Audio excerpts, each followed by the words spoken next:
This week on the Angus Report, we discuss this spring's disastrous flooding across the country.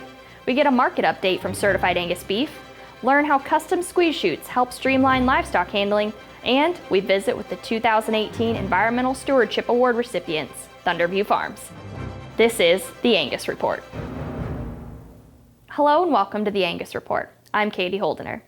From dropping hay by helicopter to transporting feed by boat, the winter of 2019 will be hard to forget for many farmers and ranchers. Midwest producers battled some of the worst blizzards and flooding in history, and many of our Angus family were not spared from the devastation. We visited with Jonna Beglin and Galen Frenzen to hear their stories from this winter's catastrophic events. We figured it was going to do something because the day before there was water running across the road just from the snow melt. It's like, well, that's weird. The water's never come across the road there before. We're going to try and load some of the calving cows on a trailer, and in the time it took just to get them out of one little pen, the water started coming. In a matter of 10 minutes, it was over top of my knee boots. They airlifted a couple of the neighbors out that are in a little lower spot. The current was so strong, and I waited out a time or two and fed the bucket calves, and it was over knee deep, and then the holes were starting to dig in. And my brother-in-law over here, he was able to get one of our tractors from the other place, and he went around kind of through the water that was 3 foot deep and dumped a couple bales to the big bunches of cows, and then the fat cattle, he was able to get there and just dump a bale in for them. It was interesting because you go out the driveway with the tractor real slow, and had the guy in the loader bucket once in a while with a stick kind of feeling around where the holes are at, and it's just amazing what it did with the frost, how it washed holes that were 4 or 5 foot deep, and he didn't know it because it was underwater yet. We did lose a neighbor up north here. He was trying to help us stranded. Somebody had went down a county road that was closed and got stranded, and he backed his tractor over the bridge, and the bridge gave out, and the whole tractor went in. What we thought was high ground that night, we were back down there moving them. Virtually, we just moved them clear out on the road because the water kept coming up. And that was the second highest, as near as I can figure, that the river ever was. A tremendous amount of destruction to the land, a lot of road destruction. The river ran over a lot of roads, and it was just tough to get out of here. It was at least 3 feet, if not 4 feet higher this time than it was in '66. So I mean, it's as high as recorded history has ever seen it. There was another neighbor that his hay, he didn't have a lot of choice. His was piled on lower ground where he calves along the river, and he had a couple 200-300 bales that all but washed away. I guess growing up down here in the river bottom, you hear the old guys and dads and everybody's stories, what it was like in the worst years that the river came out. It's bad from the ground, but you see it from the air. It's really bad. You have this tendency to feel sorry for yourself, but you don't have to look very far, and you can find them a lot worse off than we are. I had an individual that called me, and he knew that we had a bunch of small square grass bales. He had a bunch of cattle that were stranded on an island, and they had a boat, and that's what they were feeding them. They was taking grass bales over. They were on that knob for a long time, just trying to get feed to them. We had a bull sale on March 26th, and then you get this flood thrown at you about 2 weeks before the sale. About 4 days before the sale, we started getting calls, and the first question they would ask is, "Are you having a sale?" "Yes." "How do we get there?" And I always said, "By helicopter." Yeah, it was real amazing how many people from out of state were able to put together all these materials. We've used this as a staging area. Get what you want, and I've unloaded some trucks of hay here because there's no roads getting anywhere now. It's human nature around here, you help each other out. Regardless of how successful you are, he said you give back. You give back to your church, your community, and your industry, in that order. The outpouring has been phenomenal on wanting to help. Where we have our bull sale is right on Highway 14 north of Fullerton. There's always a loader up there. We have a lot of areas for semis to come in. We've had trucks come in from Louisiana, South Carolina. This past weekend, I unloaded 3 semis from eastern Iowa. They just came from all over. The phone calls I've gotten, neighbors and people like that, it just kind of the way we are. It doesn't matter if we're in a disaster or we're not. We said the same prayers for them down in Kansas when they had the fires, and we tried to send some hay and supplies and stuff to them guys. And when you have a crisis like this that happens and you see the outpouring of the people in our community, in our industry. It's really something how word can spread and what people are willing to do.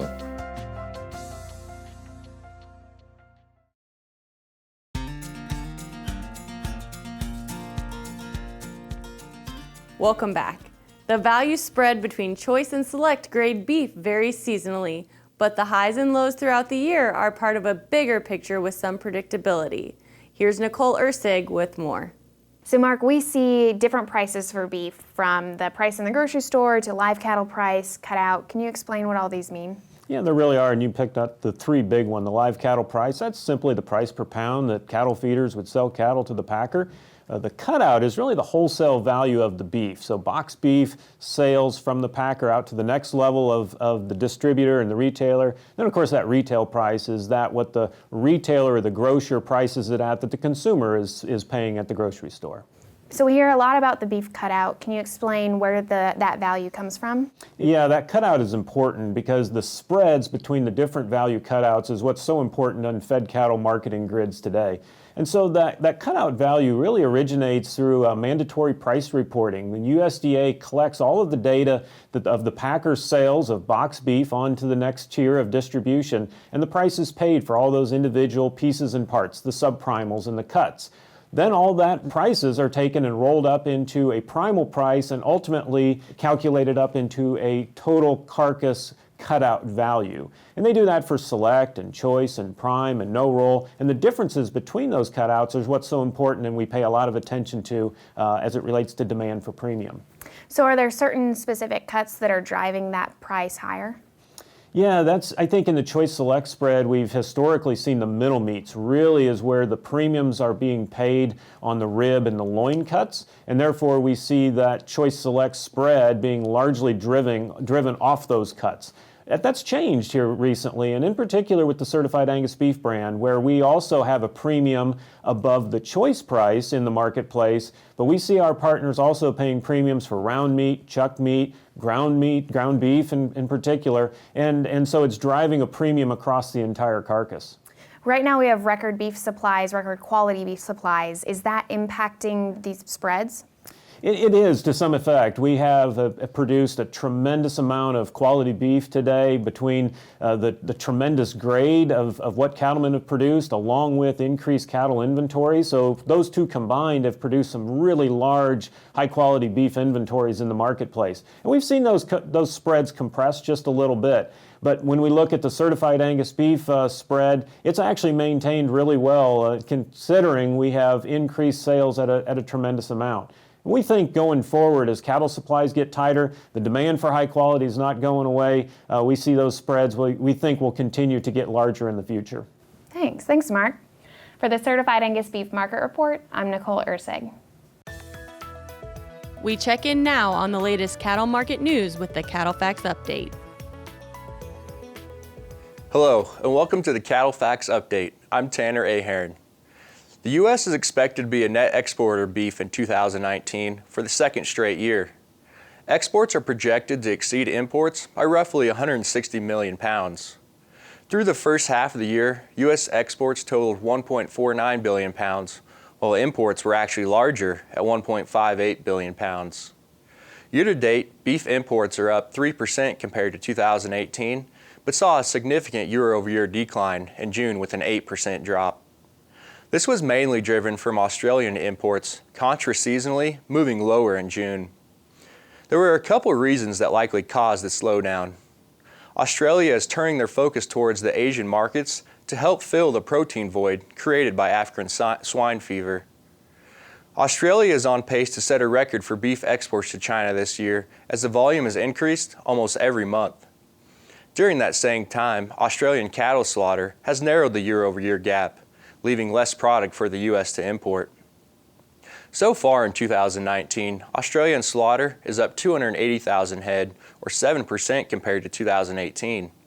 But for the remainder of the year, harvest levels are expected to be near even with a year ago. Australia was the top country the U.S. imported beef from before Canada took over the lead during the last few years. Through June, imports from Canada are up 43 million pounds, or 11.5% versus last year. So far, total cattle slaughter in Canada is up 98,000 head, or 6%, supporting larger U.S. beef imports. A similar slaughter rate is expected to continue, but a portion of the production growth will likely be offset with increasing Canadian exports to the Asian markets, which may limit U.S. imports from north of the border. One of the main products that U.S. imports is lean trim, and with the domestic cull cow slaughter seasonally increasing into the fall, beef imports are expected to slow and end the year relatively steady with 2018. For the Angus Report and Cattle Facts, I'm Tanner A. Heron. To learn more about CattleFacts, your leading source for beef industry market information, visit cattlefacts.com. Next on the Angus Report, we learn about custom squeeze chutes from Moly Manufacturing. Stay with us.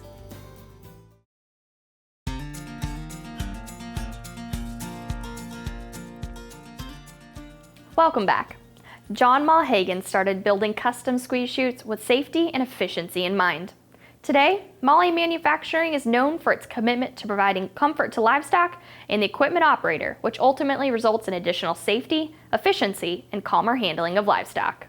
When we're working with animals, the safety is really the number one thing we're looking for, and that's for the animal and for the operator. You're actually going to go faster if you're safer. And so many of our businesses, we think we can't, safety is going to slow us down. Safety actually speeds us up in the cattle world. Calm cattle increase safety and work speed. One way to increase comfort is to reduce the noise associated with squeeze chutes, which is exactly what Mulhagen did. I started building a portable cattle equipment. It was called a trans corral. That's what I started with. I knew nothing about squeeze chutes. The first thing that really jumped out was noise. It used to be this was all wood. All of our fences were wood. That was pretty quiet. But when we went to steel, all of a sudden we had a new challenge. Also, we had all this noise. So that's when I started developing a product that had all the oil-based polyethylenes to keep all the rattle and the chatter away from the steel. So there's no steel on steel contact on all these points. The next thing that I ran into was how we actually caught the animal. And so at this point in time, the hydraulic squeeze chutes and manual squeeze chutes were what they called a scissor gate, even though it was more like a nutcracker because it had two pivot points at the bottom. And they used a low pressure to create a high pressure. There might be 1,000 pounds of pressure here and only 100 pounds of pressure up here. So what I did is I came up with a solution on how to hold the animal's head, and we have the equal amount of pressure at the bottom as well as at the top. The next thing we kind of ran into was head control. Now that we've caught this head, now we need to do something more because we were putting some bars on here to kind of hold this head, but people were asking, we need some way to move this head left and we need it to go right. We developed what we call our hydraulic neck bars, which moves the head left, right, and straight ahead. Moly's turret gate is remote controlled to allow for less labor, increased safety, and less effort. One of the products that we have developed in the last years is a hydraulic swing gate. We went to a remote control system, okay? And what this does for us is we don't have to have people inside with these animals in these high impact areas. So if we're back there pushing this gate and we want them to go straight forward into this alley, they're turning and looking at us because we're the predator. When we started with turret gate, now the turret gate is actually, they'll pay attention to that gate rather than the person. So the best thing you can do is keep people from, just get them away from behind there. Don't even go back there. The turret gate has become a very popular tool for our family operations. And they know it's this extra safety.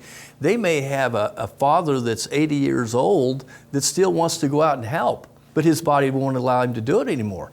He can take a remote control and he can run this thing and he'll load cattle by himself.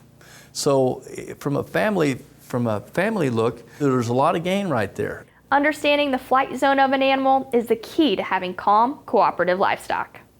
I was at a feed yard. They had a yard and that had about a 20-foot drover lane that went into the processing facility. We brought these cattle up to this point and they all just put the brakes on and they didn't want to go beyond this point.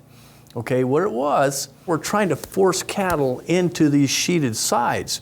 Well, in the last years, we've learned that if we can leave some of these sides a little bit open and then maybe slowly bring it into more a sheeted system, we developed a method now where we let the cattle see out the sides, but we put a large belting higher.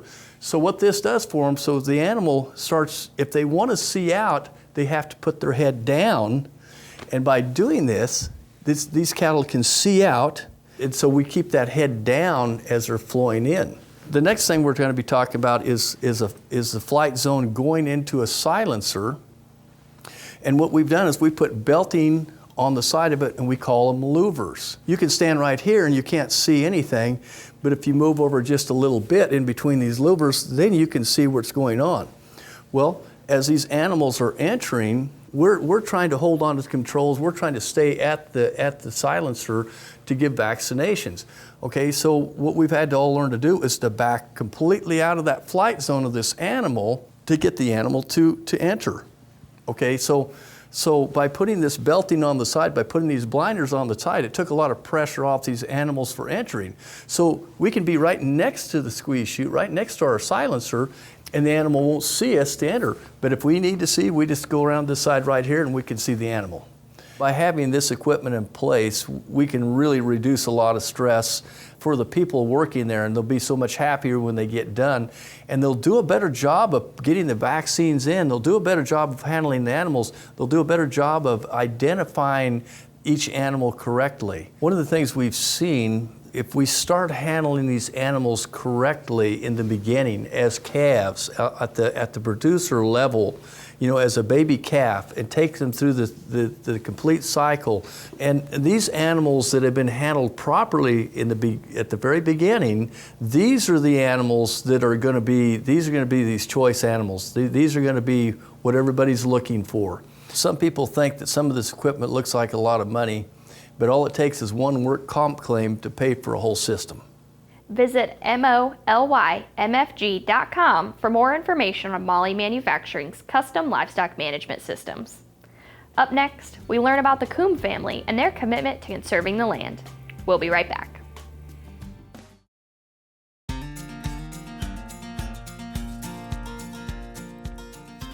Welcome back to the Angus Report.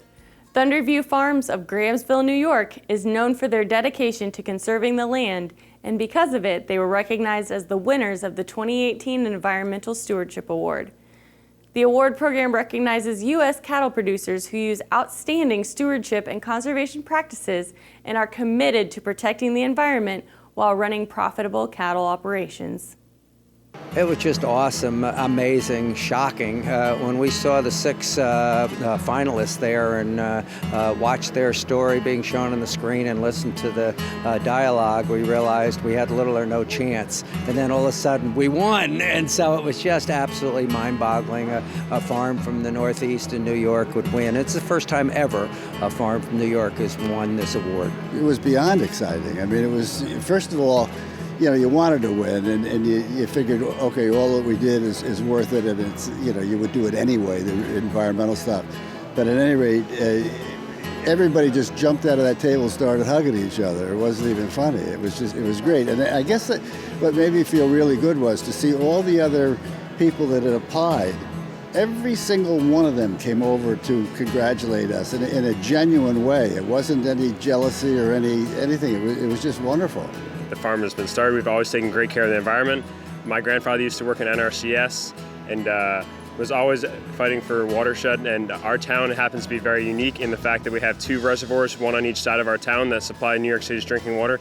So best management practices for the farm and everything like that has always been natural for us. It's really exciting for the opportunity. It's been a lifelong work of the family for over 60 years in New York, and to help take care of the water supply for 9 million people, but grow wonderful Angus cattle has really been a passion of the family, and it's something we're really excited to be able to pass on. The award itself it's about environmental practices.